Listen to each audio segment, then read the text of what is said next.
What's up everyone, and welcome to our League of Legends top 5 plays for a pretty lengthy episode full of sick outplays. We have a HyperX Cloud 2 headset to give away at the end, so I hope you sit back, relax, and enjoy today's video. Let's start things off with a short high-low Lee Sin play, and to set the scene, his team's getting run down mid, dying off left and right. The enemy team is healthy enough to get Baron after they finish Kalista, but he's in a position for a desperate flank. He war jump kicks Jax into all three, using the Q to get in as an E comes down combined with Kalista's Hurricane for the instant cleanup, getting the 4 kills in mid-tier 3. Let's take another look at that quick war jump to align the kick and allow the turnaround ace to happen.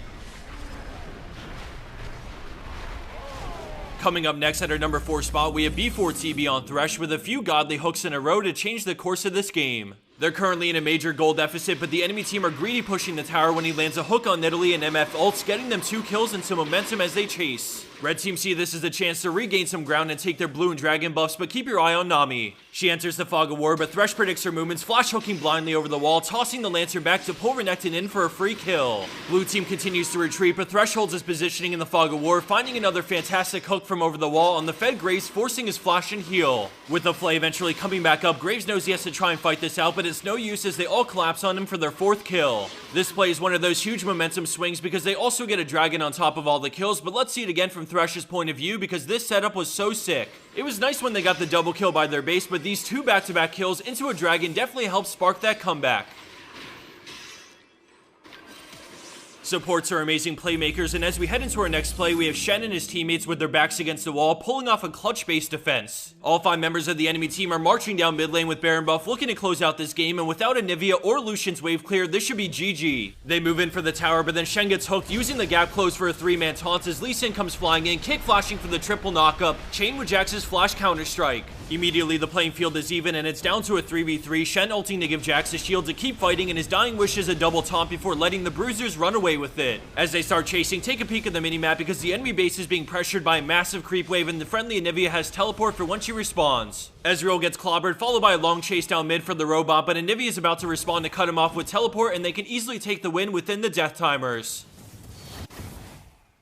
Coming in at second place, we have Colin Lanane with a Master Tier Riven play, showcasing some sick mechanics and outplays. She's not fed at all and not really too overextended, but the enemy team show up squad deep and she realizes running to the tower can't happen and decides to book it up the lane. She gets behind her creep to deny the hook for now, juking out Sonic Wave as we speed it up, and they chase her straight up the lane, slowly closing the gap with Blitzcrank's Moby Boots. Blitzcrank wants to get the knockup before hooking, but a sick WE slides her to the side, followed by a nice sidestep. Let's see that again real quick because that was a sexy dodge on the Sonic Wave, and the moment she breaks line of sight, she moves down, avoiding the hook. Lee Sin continues to chase, but Riven's teammates just took the mid tower, so the enemy team go to defend the tier 2, leaving Lee Sin singled out, so she wants to turn.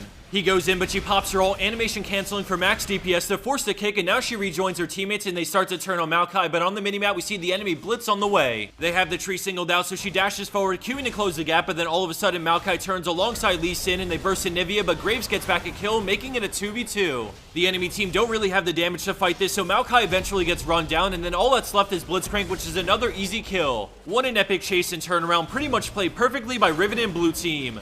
Anyone else want to get outplayed?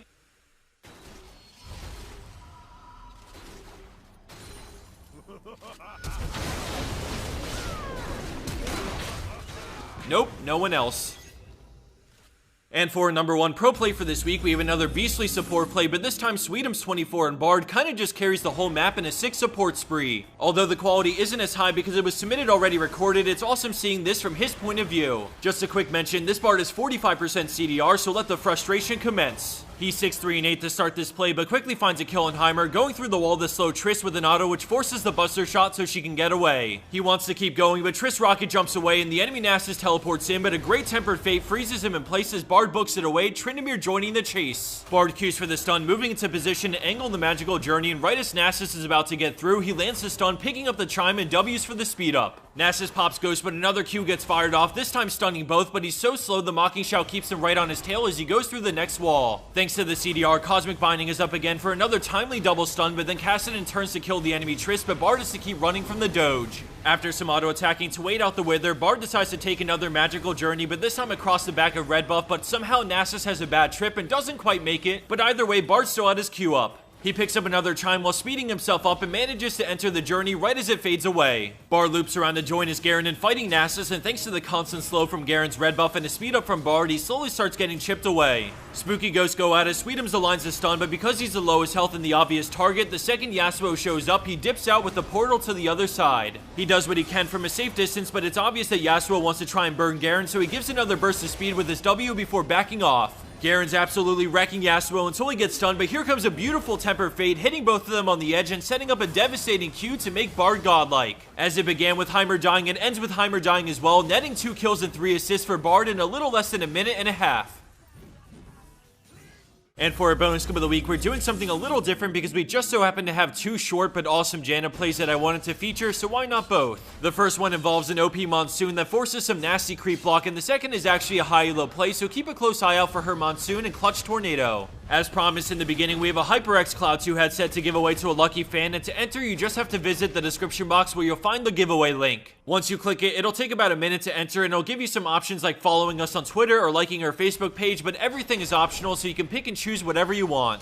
Good news is if you already follow us on social media, then it requires literally nothing for you to enter the giveaway, so definitely check that out because these headsets are sick. I've tried so many headsets over the years between many sponsors and companies sending us free ones to trial. Hands down, the Cloud 2 is the best bang for buck you'll find and probably amongst the highest quality as well. You can go on Amazon and check out a bunch of reviews or just look around the scene. It's no secret that their products are really well built, so I'd highly recommend one if you're in the market for a new headset. Right now, they're 35% off the normal price, so if you're curious about buying one, then take a look at the link right below the giveaway link to take you directly there. Buying a headset through that link also benefits us greatly, so thanks to everyone who checks out all that stuff, it's greatly appreciated. Thanks everyone for sticking with me through this super long episode of our top 5 plays. I hope you guys enjoyed the episode, and until next time, good luck with the new season, and I wish you the best of luck.